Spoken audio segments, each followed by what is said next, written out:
A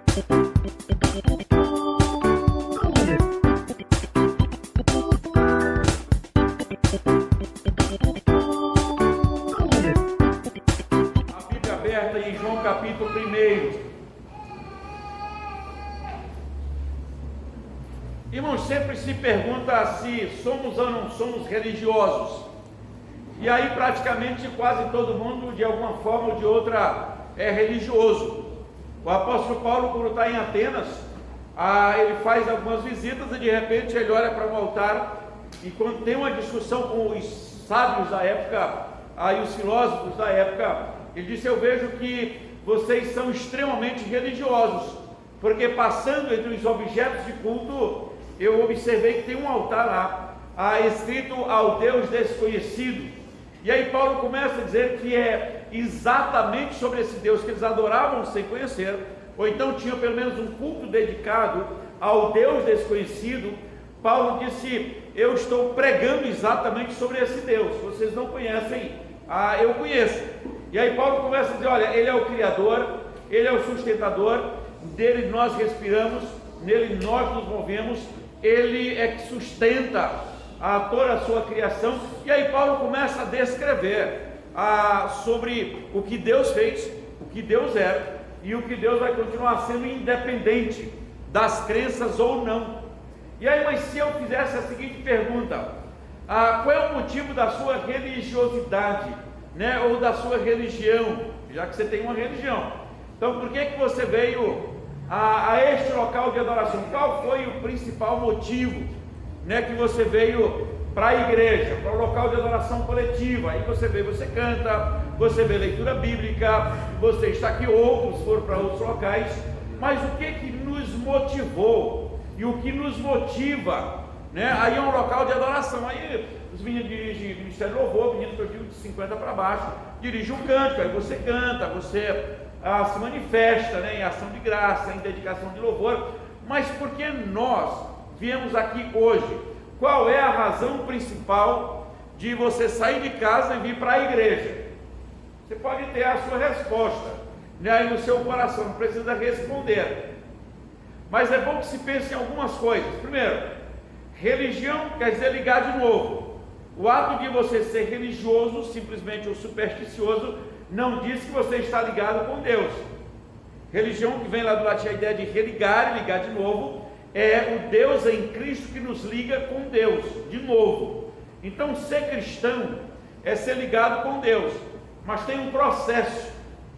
E aí, João Batista, que vem como precursor de Jesus Cristo, se você observar, ele fala isso no verso 29, e agora do 36, a mesma mensagem: eis o Cordeiro de Deus. Na primeira, ele diz assim: eis o Cordeiro de Deus que tira o pecado do mundo. Na segunda mensagem, que é o verso 36, ele disse simplesmente: eis o Cordeiro de Deus. E aí a primeira vez que você vê menção do Cordeiro de Deus é lá em Gênesis 15, versículo 9, quando Abraão, chamado capítulo 12, está passando por uma crise de identidade, provavelmente, porque Deus promete que ele seria pai de uma grande nação, e aí Abraão está meio frustrado, e aí de repente no capítulo 15, verso 9, no capítulo 15, Deus tem uma conversa com Abraão, e o título é que Deus anima ou reanima o Abraão, e aí chama o Abraão para uma conversa, e aí ele disse: pega uma novilha, pega uma cabra, pega um cordeiro e sacrifica a mim. E aí ele vai fazer o sacrifício do Senhor. Depois do capítulo 19 de Gênesis, aliás 22, verso 7, você tem outra história do cordeiro, quando o Isaac e Abraão vão para um monte. Aparentemente o Isaac seria o sacrifício, e aí Isaac olha para o pai e diz: pai, aqui tem a lenha e tem o fogo. Mas o Isaac tinha aprendido que o sacrifício exigiria um cordeiro. E aí disse: cadê o cordeiro? E aí Abraão responde: Deus proverá. Então nós, os cristãos, somos um povo de uma religião do cordeiro. E aí o último texto que o presbítero Joaquim leu para antes do ministério de louvor era Apocalipse quanto mesmo? Mas disse que houve o cântico do cordeiro, houve uma declaração de que diz: tu és digno, porque foste morto, e que o teu sangue compraste de todas as nações, de todos os povos, de todas as línguas, e os constituíste como povo de Deus. Ele disse: fomos lavados pelo sangue do Cordeiro. Foi um Cordeiro que foi morto e ressuscitou. E ele disse: com o seu sangue, então nos comprou para Deus e nos constituiu em reino. E ele disse: reinaremos para sempre com o Senhor. Então, ser cristão é ser comprado pelo sangue do Cordeiro. Se não for comprado pelo sangue do Cordeiro, é apenas religioso. E sendo religioso, você congrega em qualquer grupo, não faz diferença. Tem qualquer superstição, qualquer crença, e aí se é envolvido e se diz: eu sou religioso. Ser religioso não leva ninguém para o céu. Ser cristão não é só ser religioso. Ser cristão é ter sido comprado pelo sangue do Cordeiro. E João Batista, ele apresenta Jesus Cristo como o Cordeiro de Deus que tira o pecado do mundo. E aí ele no dia seguinte faz a mesma mensagem.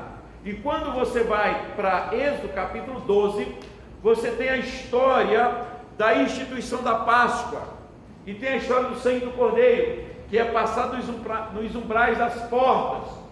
E ele diz: quando o anjo da morte passar, verá o sangue nos umbrais e passará sobre. Então não haveria morte naquela casa onde o sangue estivesse na porta. E ao mesmo tempo, para hoje, o coração que é lavado pelo sangue do Cordeiro, a Bíblia diz, não morrerá, e ainda que morrer, ressuscitará. Aquele que crê em mim, ainda que morra, viverá. Ou seja, o sangue do Cordeiro nos lava de nossos pecados no aqui e no agora, nos lava para não passarmos pela morte eterna, mas no instante presente, se você olhar, por exemplo, Romanos 5:1 e 8:1, diz que não há nenhuma condenação para quem está em Cristo. E aí diz: então, justificado, pois, mediante a fé, então nós temos paz com Deus. Ser religioso não é só ir ou vir a um local de adoração, é crer que você foi lavado pelo sangue do Cordeiro. E aí o Cordeiro, primeiro, vem do coração de Deus para o seu coração.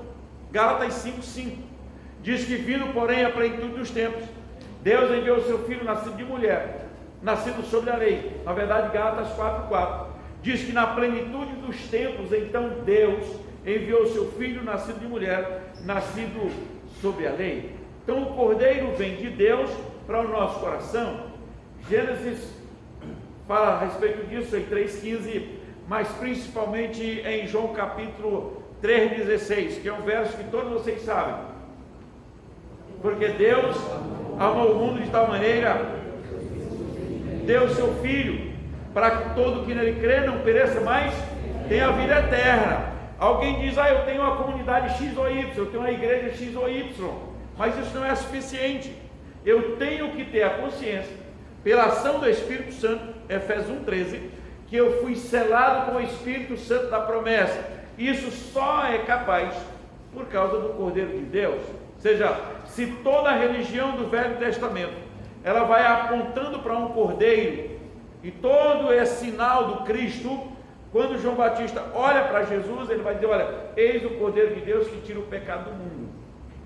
Só ele, nada mais. Nenhum sacrifício, nenhuma caminhada, nenhuma superstição, nenhuma religiosidade, nenhuma religião, nenhuma praxe religiosa, nada poderá tirar pecado a não ser o sangue do Cordeiro. E aí a Bíblia diz que nós fomos comprados pelo sangue do Cordeiro. 1 Coríntios 5:15 diz que Paulo diz assim: Jesus Cristo é o nosso Cordeiro Pascal. Mas a Páscoa é a história do Deus que se faz homem, é a história do Cordeiro, que entrega a sua vida por nós, que vem da vontade de Deus por causa dos nossos pecados e nos traz a paz. E aí tem Isaías 53 que nós lemos, e aí quando você vai para o finalzinho de Isaías 53, ele vai dizer que quando ele visse o fruto do seu penoso trabalho, ele ficaria satisfeito. E aí todo Isaías 53 é a história do Cordeiro.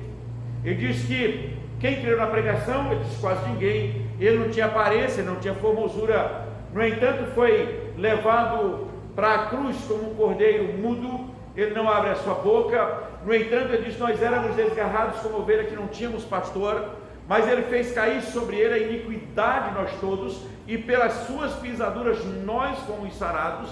E aí ele vai descrevendo, e ele diz que no final, Cristo olha e vê o fruto do seu penoso trabalho e fica satisfeito. Final de Isaías 53. Então, o Cordeiro de Deus, ele vem porque Deus enviou, ele vem e ele se oferece, mas também a igreja é a igreja do Cordeiro de Deus. Porque se não tivesse o sangue, se não tiver novo nascimento, se não tiver transformação, não é religião cristã, é apenas uma crença. E aí nós estamos cada dia mais com muita superstição, e parece que quanto mais o tempo passa, mais as superstições começam a tomar conta do povo. E em nossos dias a superstição ela ganha muito espaço, né, para tipo sal grosso, declaração disso ou daquilo, a superstição com várias declarações supostamente religiosas, mas é bom que se diga que não tem nenhuma base bíblica. Mas os crentes extremamente supersticiosos, e alguns quando dizem assim: olha, Deus mandou falar para você, aí a pessoa já fica assustada. O que Deus tinha para falar, já falou através da sua palavra, e nós a interpretamos e pedimos iluminação para que Deus continue falando ao nosso coração, mas não por meio de superstições ou superstição, que cada dia mais isso fica mais evidente em cada um daqueles que você encontra. Se você observar Apocalipse 5 e Apocalipse 6, nós já citamos, e aí você vai ler toda a história, tanto do 5 como do 6, que é a história do Cordeiro de Deus. Então, ser cristão é ser comprado pelo sangue de Cristo. Ser cristão é ter uma fé no Cordeiro de Deus. Ser cristão é saber que você foi substituído. Ser cristão é que nada te leva mais para o inferno. Efésios 1,13, e diz: em quem também vocês, depois que ouviram, tendo nele também crido, então fostes selados com o Espírito Santo da promessa. Isso significa que uma vez que se crê no Cordeiro de Deus, você é selado ou carimbado para a eternidade ou para o céu. E aí Paulo, empolgado por isso, escreve lá, claro, empolgado, mas inspirado, ele vai escrever o Romanos 8, e ele começa dizendo que justificado mediante a fé temos paz com Deus. E aí diz que nós somos herdeiros e co-herdeiros. E aí diz que nós somos filhos.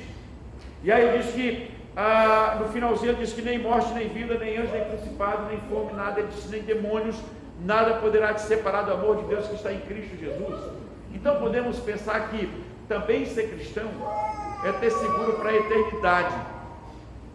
De vez em quando alguém te liga oferecendo seguro, aí cobre certas áreas. O seguro que nós temos no Cordeiro de Deus é um seguro para a eternidade, não tem limite, porque nem morte, nem vida, nem anjos, nem principados, nem coisas do presente, nem do porvir poderá nos separar do amor de Deus que está em Cristo Jesus, nosso Senhor. Religião pode ser invenção.